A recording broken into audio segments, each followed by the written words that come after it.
Je vous parle de sexualité, des histoires de couple, de confiance en soi.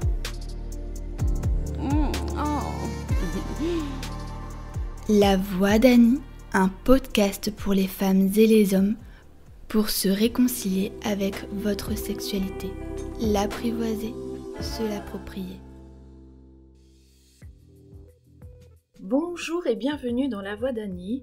J'espère que le 11e épisode vous a permis de découvrir la sexualité à l'âge mature. Aujourd'hui, nous allons aborder pour ce 12e épisode une particularité chez la femme qui est la femme fontaine. Mais c'est quoi la femme fontaine ? Il y aurait 6 à 36% de femmes fontaines selon certaines études. Toutes les femmes sont des fontaines qui s'ignorent, dit-on, mais certaines le découvrent dès le premier rapport, d'autres plus tard. Cela peut être occasionnellement, pour certaines toujours, pour d'autres jamais. Pour devenir femme fontaine, cela demande un très grand lâcher-prise et une bonne connaissance de son corps. Si devenir femme fontaine fait rêver, pour beaucoup de femmes, celles qui le sont vivent ce phénomène comme un désagrément. Changer les draps à chaque relation, par exemple, la spontanéité n'est pas permise à tous les coups et cette éjaculation féminine peut émettre jusqu'à 300 ml de liquide clair et inodore. Mais comment vous faire partager ce qu'est une femme fontaine que d'avoir le plaisir d'inviter sur ce 12e podcast une femme fontaine que je vais nommer Diva. Bonjour Diva. Bonjour Annie. Eh bien là, j'aimerais que tu nous fasses partager ce qu'est pour toi être femme fontaine. À quel âge tu as découvert que tu étais une femme fontaine ?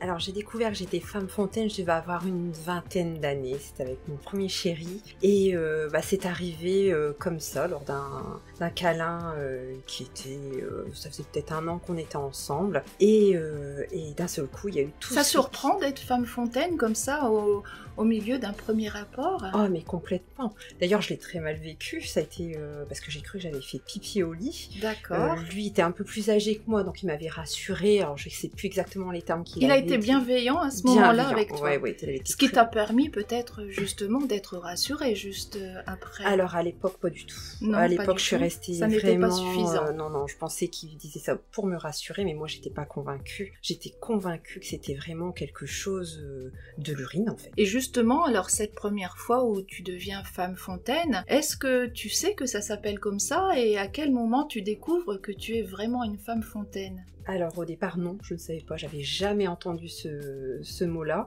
Il a fallu attendre encore au moins une 20aine d'années pour que ça m'arrive de nouveau. Et là que je sache ce que c'est, et là c'était plus facile. Et donc dans tes relations, est-ce que d'être femme fontaine, ça t'a déjà posé problème ? Alors non, parce que c'est quelque chose que j'assume, ça fait partie de ma sexualité, ça fait partie de la sexualité d'une femme, d'un couple, et donc si ça arrive, ça arrive. Tu le vis plutôt bien ? Je le vis très très bien. Quel conseil tu pourrais donner à ces femmes qui tout d'un coup vont découvrir qu'elles sont femmes fontaines ? Parce que, comme je le disais au départ, elles le vivent pour certaines pas bien du tout, et donc quel conseil pourrais-tu leur donner à celles qui le vivent mal ? Alors pour celles qui le vivent mal, peut-être se renseigner peut-être un petit peu, il y a beaucoup de lectures, alors bizarrement faites par des hommes majoritairement, mais de ne pas écouter les autres en fait, surtout parce qu'il y a beaucoup de jugement par rapport à ça. Alors soit il y a un côté de challenge chez les hommes, et chez les femmes de la méconnaissance, donc de la peur, et donc du coup il faut occulter tout ça et d'accepter le fait que ça puisse arriver, et que c'est un peu... un plus dans la sexualité. D'accord. On en revient toujours à cette méconnaissance des corps finalement, ouais, parce que la femme fontaine n'est pas abordée à l'école, ni lors des discussions avec les parents. Donc c'est vraiment quelque chose sur le plan physiologique qui nous tombe un petit peu dessus comme ça. On est presque sur un sujet tabou, de toute manière, même en vieillissant. Là j'ai la chance de vieillir et de m'apercevoir qu'au final c'est un sujet qui est très peu abordé. Et alors, contrairement à celles qui le vivent mal, il y a un tas de femmes qui aimeraient le vivre. Alors qu'est-ce que tu pourrais donner comme conseil à ces femmes qui aimeraient vivre cette particularité de devenir femme fontaine ? Alors je pense que déjà il faut bien connaître son corps. Donc Oui. par rapport à ça, la masturbation, il n'y a rien de tel. Après, ça peut être aussi dans des jeux avec son chéri. Et puis après, on parlait avec son ou sa partenaire et de pouvoir découvrir ça ensemble, en sachant exactement où est le clitoris, etc. Puis en essayant. Et puis surtout pas se poser de questions.